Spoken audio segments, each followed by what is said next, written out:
دونوں لشکر آمنے سامنے۔ اب وہ وقت ہے کہ میدان بدر میں حق و باطل کی دونوں صفیں ایک دوسرے کے سامنے کھڑی ہیں۔ قرآن اعلان کر رہا ہے، ترجمہ: جو لوگ باہم لڑے ان میں تمہارے لیے عبرت کا نشان ہے۔ ایک خدا کی راہ میں لڑ رہا تھا اور دوسرا منکر خدا تھا۔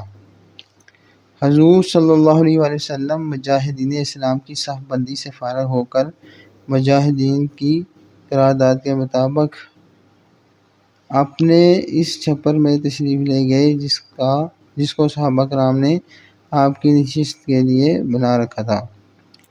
اب اس چھپر کی حفاظت کا سوال بے حد اہم تھا، کیونکہ کفار قریش کے حملوں کا اصل نشانہ حضور تاجدار دو عالم صلی اللہ علیہ وسلم ہی کی ذات تھی۔